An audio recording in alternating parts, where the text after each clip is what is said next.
オッドキャスト P3 に純廉価版コスパのいいモデルが登場しました。そっくりだけどよりシンプルだね。そしてオッドキャスト大感謝祭ブラックフライデーでめちゃくちゃお得です。今が買い時。ハイスペックの AI ボックスオッドキャスト P3 にコスパ特化モデルが登場。なーに？いやー皆さんこんにちは、七草です。ちょっとだけ久しぶり。今日の動画は新製品です。こちらオッドキャスト P3 の横にライトと書いてあります。何がライトなんでしょうかね。じっくり見ていきたいと思います。そうそう、この動画の最後の方にめちゃくちゃお得なセール情報と視聴者限定のクーポンがありますので、お見逃しなく最後までご覧ください。最初に言っておきますと Amazon より圧倒的に安くなります。ビニールを剥がしますか。改めまして今回の製品はこちら、オッドキャストの P3 Liteということで、大人気なハイスペックの AI ボックス P3 のライトバージョンが新登場しました。以前こちらの動画で紹介したプレイ2ビデオプロがオッドキャストさんの AI ボックスの廉価版にあたるものだよと説明していましたが、 P3 から機能とスペックを落とした正真正銘の純廉価版が P3 ライトです。ちなみに堂々たる P3 はこちら。ほぼ形と外観は同じように見えます。ただ LED がなんか違いそう。それじゃあ開封しながらいろいろ見ていきますか。箱の大きさ種類は P3 と同じ。蓋を開けると P3 ライトが登場しました。なんかここにちょんちょんってありますね。ここが LED みたいです。取り出していきます。それなりに重量はありますね。P3 より若干軽いかなって思うぐらいですね。多分ハードのベースは P3 と全く一緒ですね。では P3 と P3 ライト何が違うのっていうところを見ていきます。大きく違うのは2点だけ。1つ目は RAM と ROM です。パソコンでいうメモリとストレージです。P3 がメモリが 8GB、ストレージが 128GB に対して P3 ライトはメモリが 4GB、ストレージが 64GB となっています。ここが P3 ライトは P3 の半分となっていますね。もう一つが P3 にはミニ HDMI の出力ポートがついているんですが、 P3 ライトにはこれがついていません。なので P3 ライトはナビの画面以外に光石モニターや外部モニターに映すことはできません。この2つが大きな違いでした。あとは表面のデザインや LED ライトの光る位置が違います。はい、同梱品はこれで全てです。それでは一つずつ見ていきましょう。まずは本体から。表面はよりシンプルになりましたね。真っ黒なガラス面に真ん中にオッドキャストのロゴ。あとはこのちょんちょんが LED で光ります。 LED が光るのはここだけになりました。かなりシンプル。側面は USB-C の電源ポート。その左隣には TF と SIM と書いてあります。これはマイクロ SD カードと SIM カードのスロットです。この P3 シリーズのいいところは、ナノ SIM カードを使う方は SIM ピンいらずで直接挿せるということですね。マイクロ SD カードももちろん直接挿せます。そして電源ポートの右側、ここ明らかに何かがあったなっていう形してますね。はい、P3 ではここにミニ HDMI のポートがありましたが P3 ライトにはありません。ただの真っ平らな側面になっています。背面見ていきます。背面も P3 と同じような感じですね。印字してある文字以外は特に変わりはありませんでした。 P3 シリーズはこのように3点の突起がついていて、このように置いても3点の足が設置するので熱こもり対策はされてそうです。多分。それでは恒例のフィルム剥がし久しぶりにやっていきましょう。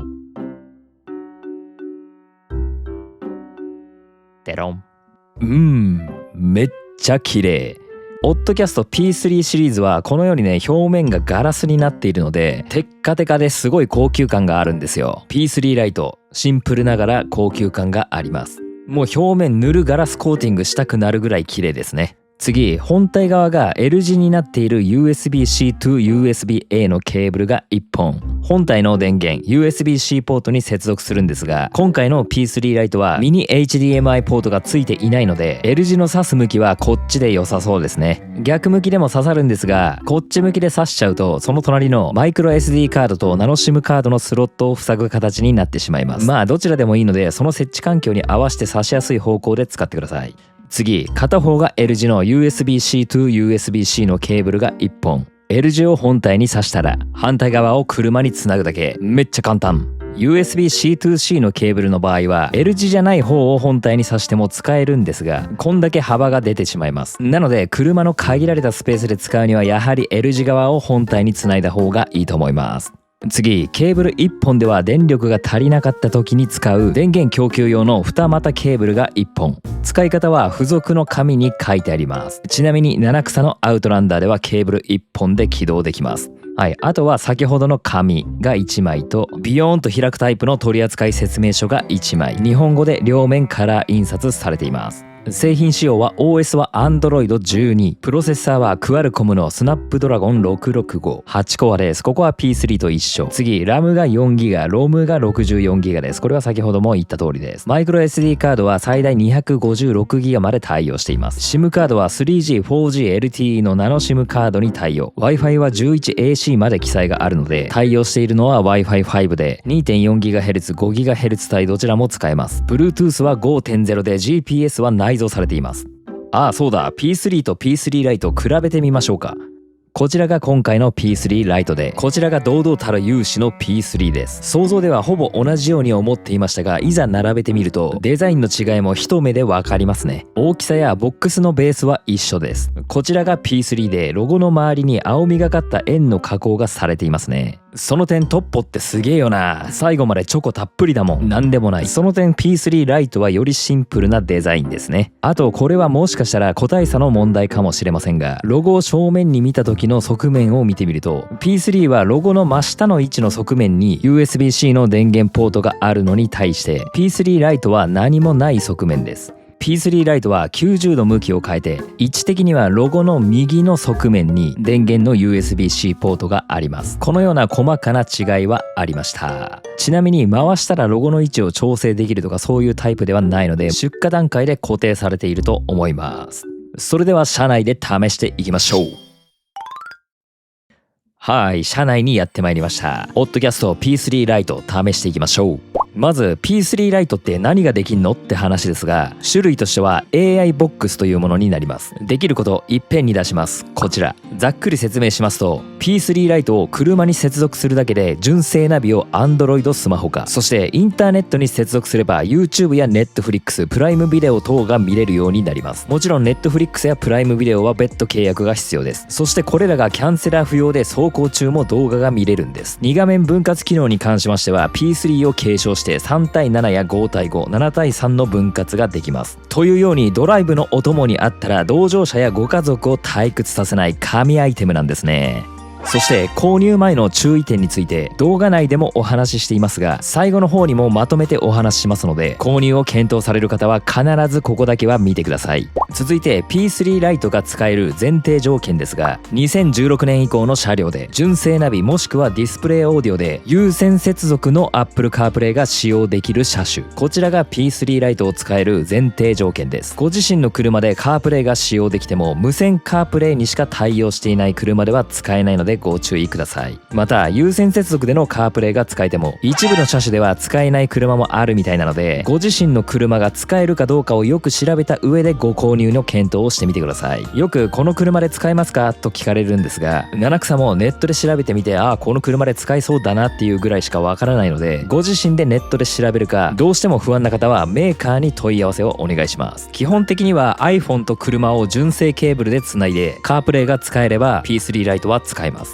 それではナビと接続していきましょう。今回は USB-C to-C のケーブルを使います。ここは USB-C to-A のケーブルでも構いません。車の通信ポートに接続します。車のシステムはオン状態です。数秒するとちょんちょんの LED ライトが赤く点灯します。ここですね。これは通電状態です。この状態でもう数秒待っていると LED が赤から青になりました。これ白っぽく見えますが青です。 LED が青に変わったら起動しています。ナビ画面にはオッドキャストのロゴが出てきて起動します。オッド AI ボックス P3 と変わらないですね。その後画面調整のキャリブレーションが走ります。このナビに合うように画面が調整されます。調整が終わったら自動的に一度再起動します。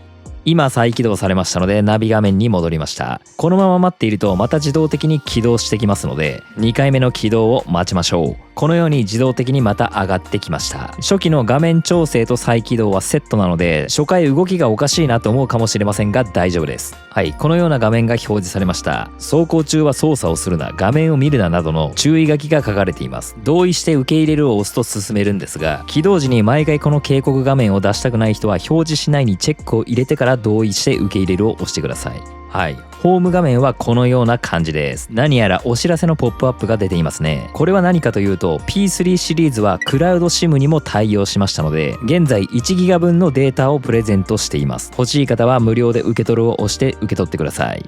ホーム画面はこんな感じです。初期状態では左右には動かせませんでした。下方向も動かず、上に持っていくとデフォルトで入っているアプリ一覧が表示されました。中身は P3 と全く一緒ですね。ナビとの接続ができてスマホ化できましたので、まずはインターネットに接続しましょう。最初は右上の Wi-Fi マークが空白となっています。これはインターネットに接続できていない状態を意味します。なのでインターネットに接続しましょう。ここでインターネットへの接続方法5パターンを紹介します。ご自身に合った接続方法でお試しください。1つ目はスマホからのテザリングです。お使いのスマホの電波を共有する方法です。2つ目、ポケット Wi-Fi で接続する方法です。モバイル Wi-Fi とも言いますが、お持ちの方はこちらで接続できます。3つ目、車内 Wi-Fi で接続する方法です。車に Wi-Fi が搭載されている最近の車では、ドコモ、インカーコネクトなど通信会社との契約をすることによって別途ハード製品を用意することなく使える方法です。4つ目はナノ SIM カードです。 P3 ライトはナノ SIM カードを直接させるので、ナノ SIM カードで通信することもできます。5つ目、クラウド SIM で通信する方法です。こちら P3 含めアップデートでクラウド SIM にも対応するようになったんですが、物理的な SIM カードとは違って仮想 SIM カードを利用してインターネット接続を行う仕組みです。なので物理的な SIM カードは使わずに SIM バンクというクラウドサーバー上に接続された複数の SIM 情報の中から最適なものを選択してインターネット接続ができます。使いたいギガ数を購入してチャージするイメージです。いつの間にかアップデートで P3 シリーズは AI ボックスと Wi-Fi ルーターが一つに融合していました。とこのような5パターンがあるんですが、七草は社内 Wi-Fi を契約していますので、3番社内 Wi-Fi で試していこうと思います。設定からネットワークとインターネット、一番上のインターネット、この状態で Wi-Fi の電波を探し始めます。今この周囲に飛んでる電波名が表示されました。一番上の電波名、こちらが七草の社内 Wi-Fi の電波名です。もし電波名が表示されていなかったら、ここの Wi-Fi ボタンのオフオンを押してください。社内 Wi-Fi 名を選択します。初回はパスワード入力が必要ですので、その Wi-Fi のパスワードを入力してください。はい、入力しました。デバイスには接続されましたと出てきましたが、インターネットにアクセスできませんと出てますね。本来ならこれで接続できるはずなんですが、なんでだ？ Wi-Fi マークにもびっくりマークがついちゃってますね。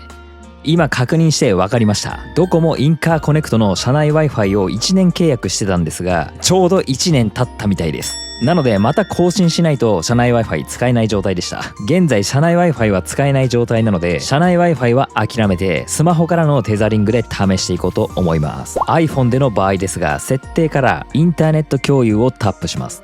他の人の接続を許可をオンにします。そうするとナビ側のインターネットの中の電波名に iPhone の電波名が現れましたので、これを選択してパスワードを入力します。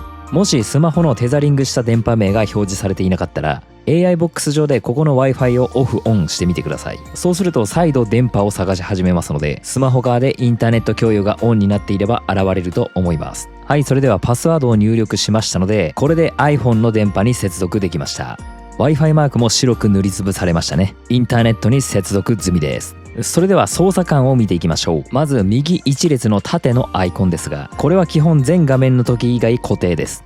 まずこの四角いマークですが、これを押すとアプリ一覧が表示されます。 P3 ライト最初から結構アプリ入ってますね。次2つ目、このゲージみたいなボタン、これを押すと現在の接続状態やハードの状態が見れます。なんかもっさりしたなと思ったらキャッシュのクリアができます。あとここグレーアウトしていて押せなくなっていますが、これは P3 ライトにはミニ HDMI ポートがなく、後席モニターや外部モニターに映せないため押せなくなっています。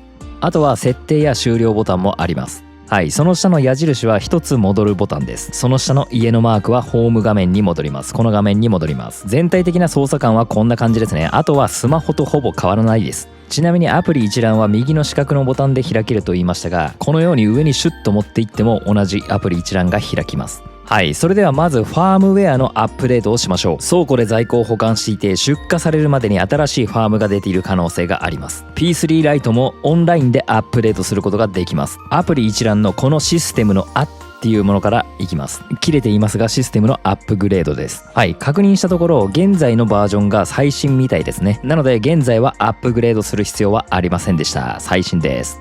ちなみに物理 SIM カードやクラウド SIM を使う場合はホーム画面の左側にこのような項目が最初から設定されています。ここから操作できるみたいです。 SIM カードを使わない人は邪魔なんでウィジェットの位置の変更で消しちゃっても OK です。最初から入っているアプリをざっと見ていきますか。 Amazon Music、ディズニープラスも入ってます。 Unext、YouTube 一覧を表示させて Google マップもあります。これでワイヤレスのカープレイや Android オートが使えます。 Netflix もありますしプライムビデオも入ってます。 Yahoo カーナビも入ってますね。最初から入っているアプリをざっと見ましたがここにプレイストアがあります。そうです、 Android スマホと同じなのでここにもし入っていないアプリがあったらプレイストアから好きなアプリをインストールすることができます。例えば YouTube Music を検索してインストールすれば YouTube Music が使えるようになります。インストール画面からそのまま開くを押しても開けますし、ホーム画面に戻るとホームの右スライドした画面に追加されます。はい、最初はホーム画面は左右には動かせませんと言いましたが、アプリを追加することで横のページが増えてスライドできるようになったというイメージです。このようにねスライドできるページが2つに増えましたね。アプリ一覧を開くとアプリ一覧の一番最後に追加されています。ちなみに YouTube Music、 これカープレイや Android オートで再生するのではなく P3 ライトで再生するので音楽はもちろんミュージックビデオも見ることができます。カープレイや Android オートはもともと映像は見ることはできない仕様です。この辺が AI ボックスのいいところ。続いて地図アプリ見ていきましょう。 Google マップを開きます。はい、操作感もね全くストレスなく動きますね。ちゃんと指についてきます。ちなみにですがピンチインピンチアウトでズームアウトはできません。これはね今のところどの AI ボックスも一緒です。ズームするときはトントン、画面を2回タップするとズームできます。ズームアウトしたいときはトントンスーです。画面を2回タップした後に上に持っていくと、こういう操作感です。でトントンスーで上に持っていったまま下に持っていくとそのままズームもできます。こんな感じでね AI ボックスで使う地図アプリの操作感は基本この動きです。スマホと同じなのでもちろん音声検索もできます。レインボーブリッジとこんな感じです。オンラインで常に最新の地図を見ているため更新の必要もありません。あるとしたらアプリのアップデートぐらいですね。ホームボタンを押すとピクチャーインピクチャーの表示もできます。もちろん2画面分割もできるので後で説明します。もう一つ Yahoo カーナビも見てみましょう。はい、開きました。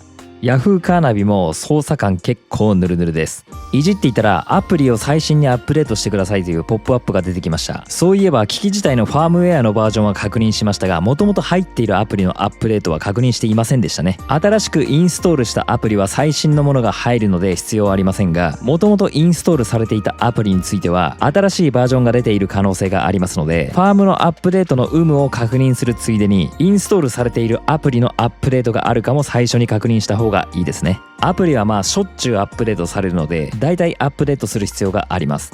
アプリのアップデートはプレイストアから行います。右上の自分のアイコンをタップします。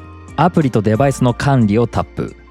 ここにアップデート利用可能とありますね。保留中のアップデートが14件溜まっています。ここで全て更新を押してください。これでアップデートが始まります。詳細を見たい方は詳細を表示を押すとアプリのアップデートの進捗が見れます。この辺のアップデートは家になるべく近づいて家の Wi-Fi からやった方が早かったりしますね。はい、アプリのアップデートが完了しましたので Yahoo カーナビをまた開きました。 Yahoo カーナビもピンチインピンチアウトでズームアウトはできません。Yahoo カーナビは右下のプラスマイナスでズームズームアウトもできますし、 Google マップ同様トントンとトントン数でもできます。はい、次 YouTube 見ていきましょう。車内で YouTube が見れるのはめちゃくちゃいいですよね。スタジオ七草のチャンネルを開きました。スマホと同じようにナビ画面で YouTube が見れます。操作感もカクカクしている感じはなくてスムーズな操作ができます。最近めちゃくちゃ人気の CarTV Mate Pro の動画を一つ見てみましょう。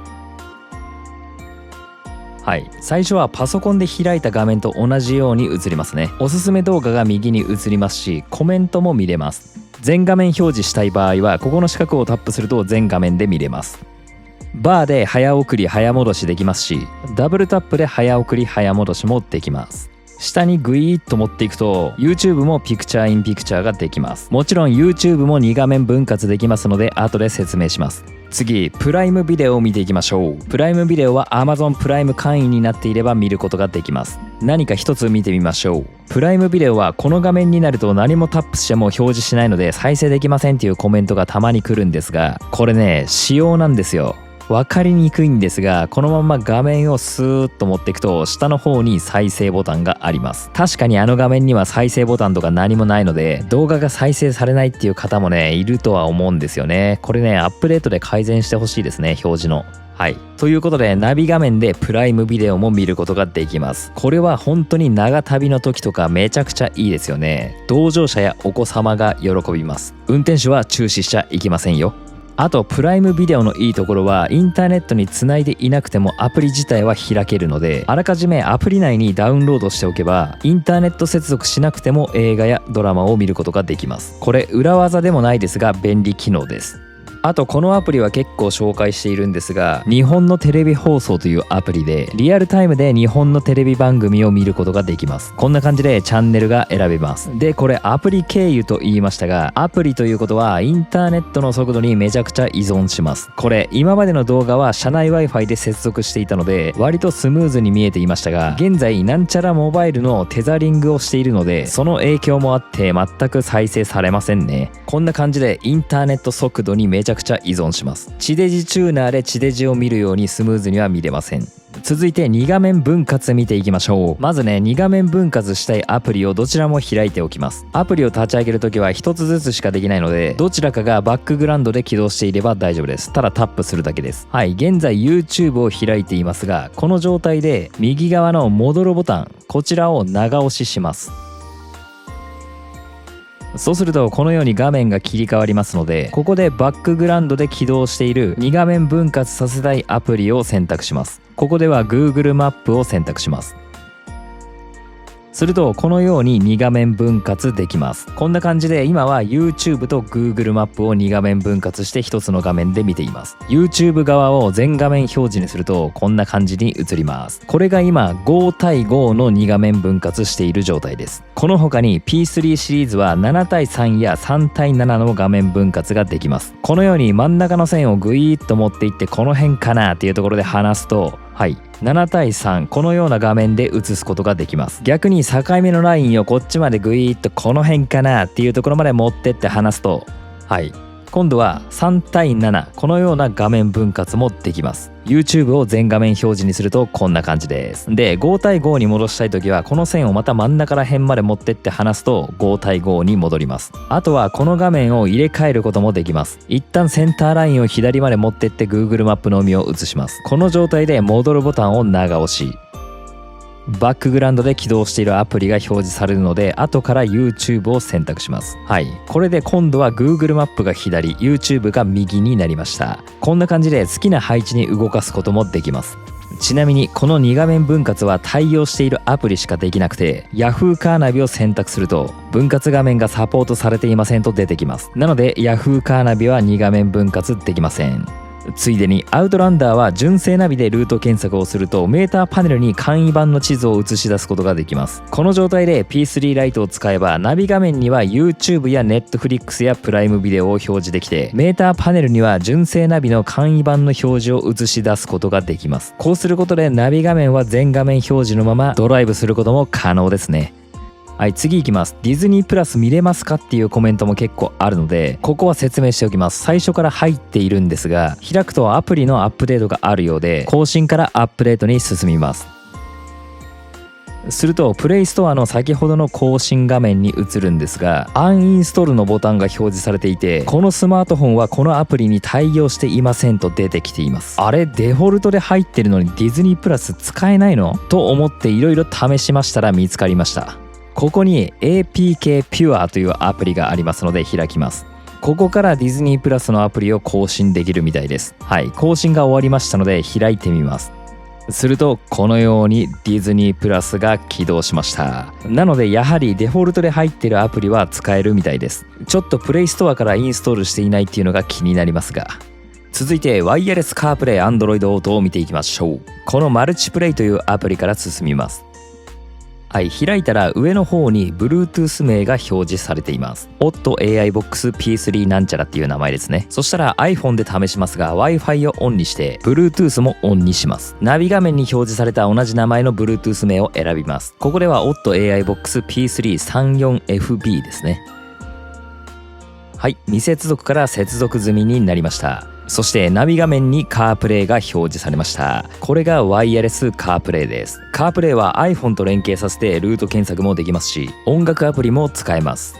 あとね、P3 シリーズのいいところはワイヤレスカープレイを使っていて、ここのホームからまた AI ボックス P3 ライト側に切り替えることができるんですが、このワイヤレスカープレイから P3 ライトに切り替えた際に Wi-Fi が途切れていないんですよ。これ今まで紹介した AI ボックスはワイヤレスカープレイからまた AI ボックスに切り替えた際に Wi-Fi がオフになってしまうので、また手動で Wi-Fi につながないと YouTube とかが見れないというちょっとねめんどくさい仕様だったんですが、 P3 シリーズはここが途切れることがありません。 AI ボックスをメインに使っていてワイヤレスカープレイや Android Auto を頻繁に使わない方はあまり関係ない話ですが、ワイヤレスカープレイと AI ボックスを頻繁に切り替えて使う方は P3 シリーズのこの仕様はとても便利だと思います。あとね、エンジン停止してまた再開した時にアプリ最初から立ち上げなきゃいけないのっていう質問もよくあるんですが、これも設定から起動時に起動するアプリを選択を前回の記録モードにしておけば、エンジンをかけた際に前回のアプリがまた立ち上がります。ただ再生していた動画の続きからだったり、地図アプリだったらルートの途中からだったりは厳しかったかな。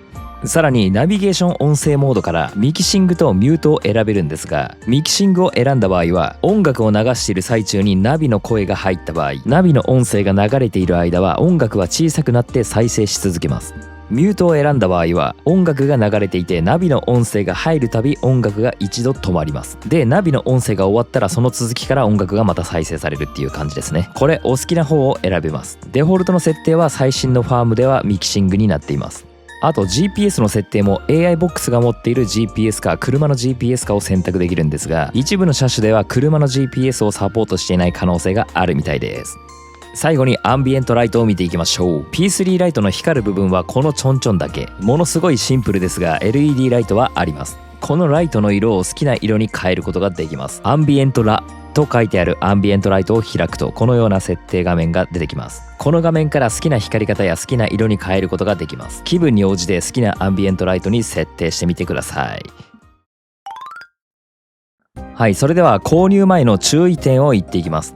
まず対応していない車があるということです。全ての車に使えるというわけではありません。前提条件でもお話ししましたが、2016年以降の車両で純正ナビもしくは純正のディスプレイオーディオで有線接続でのカープレイが使える車種、基本はこの条件になります。最近のより新しい車は純正ナビがもともとワイヤレスカープレイに対応しているという車もあるんですが、 P3 ライトは有線でのカープレイ経由で起動しますので、有線でのカープレイに対応していない車では使えません。ここはよくご確認の上購入の検討をしてください。次ですが USB でつなぐだけでは使えないということです。 USB でつなぐだけでスマホ化はできますがインターネットの接続が必要になります。原理はスマホと同じです。またインターネットに接続すれば YouTube は見れますが、プライムビデオや Netflix などの動画サービスを見るには当たり前ですが別途契約が必要です。次ですが後席モニター等の外部モニターには映せないということです。 P3 ライトには HDMI 出力ポートがついていないため映せるのはナビ画面のみです。後席モニターにも映したい方は P3 だと可能です。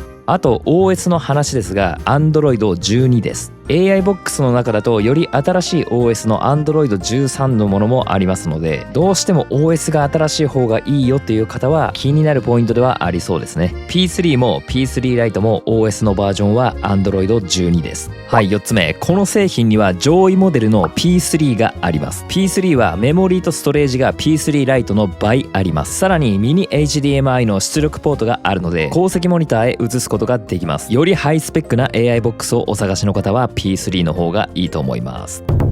それではお得な情報、視聴者限定のクーポンがあります。現在オッドキャスト公式のページではオッドキャスト大感謝祭ブラックフライデーということでめちゃくちゃお得なイベントを行っています。これ Amazon や他のショップと比べても圧倒的に安いです。ブラックフライデー期間は11月22日から11月26日までとありますが、ブラックフライデーセールは11月26日で終わりますが、オッドキャストのイベントは続きます。その翌日11月27日から12月8日までサイバーマンデーのイベントを行います。この期間もブラックフライデーと同じセール価格が続きますので12月8日までセール中ということになります。人気のハイスペック AI ボックス P3 も 25% オフ、 BMW 専用の i3 も 25% オフ、そして今回紹介した P3 Lite もいきなり 25% オフ、そしてそれぞれ付属品のプレゼントが記載されています。こういう特典もついてきます。また一世代昔のピカソ2やピカソ2 Pro、 これ最大 35% オフになってます。そして現在大好評の CarTV Mate Pro、 詳しくはこちらの動画で紹介していますが、七草が紹介したのは左側の第3世代ワイヤレスカープレイが使えるようになりましたというモデルです。こちらが1000円引きで充電器がプレゼントでついてきます。てか充電器新しくなったね。右側の第4世代はワイヤレスカープレイに加えてワイヤレス Android Auto も使えるようになった一番新しい世代です。 iPhone でしか使わない方は第3世代で十分で、 Android スマホでワイヤレス Android Auto を使いたい方はワイヤレス Android Auto 機能が追加された第4世代がいいと思います。第4世代は2000円引きとなっています。そして前回紹介したおしゃれなワイヤレスアダプターカープレイクリップ、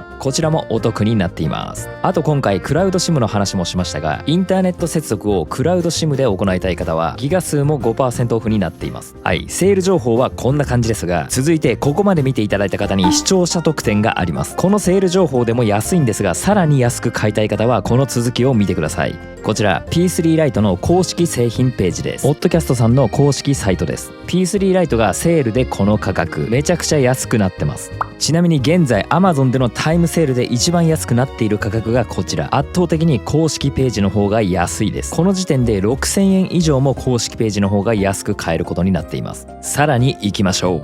公式サイトで P3 Lite を注文した場合、このリモコンが無料でついてきます。これで値段的にも物的にもお得。ここで注意点です。もう一つクラウド SIM のギガ付きのものを頼めるんですが、これは正直お得じゃないです。先ほどのギガ数を見ると120ギガ1年間で1万5000円ぐらいで売っているので、そっちを購入してこの値段に足すと4万2、3000円ぐらいなので、ここの 120GB セットで4万9999円はお得じゃありません。クラウド SIM をお考えの方向けの話でした。なので圧倒的お得なのは P3 Lite 単品です。単品で2万7749円、めちゃくちゃお得ですが、まだあります。この価格にさらに視聴者限定のクーポンが使えます。いきましょう。まず概要欄かコメント欄の製品リンクの URL からこのような製品ページに飛んでください。製品を選んだらカートに追加します。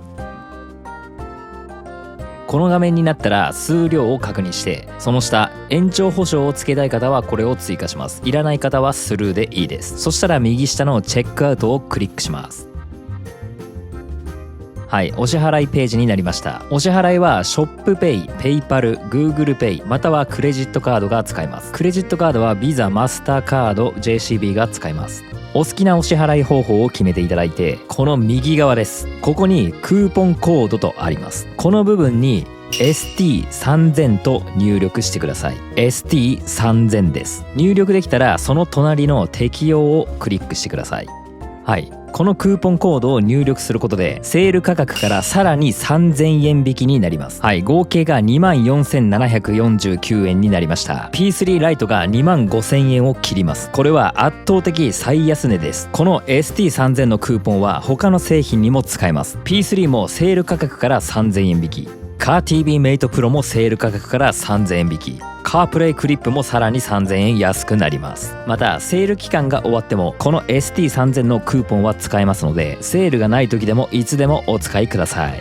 はい、以上がセール&お得なクーポン情報でした。このお得な情報はオッドキャスト公式サイトで使えます。概要欄に公式サイトのリンクを貼っておきますので、そこから飛んでいただいてこちらのクーポンをお使いください。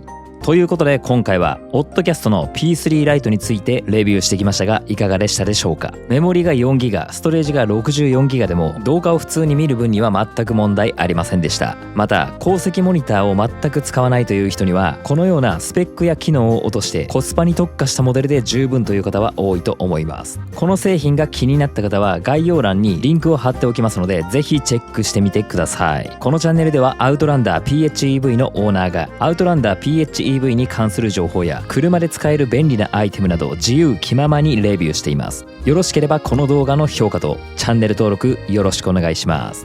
最近繁忙期と重なって動画の投稿頻度が落ちていますが、まだまだ投稿したい動画はいっぱいありますのでお待ちいただければ幸いです。それじゃあ今日はこの辺で See you again!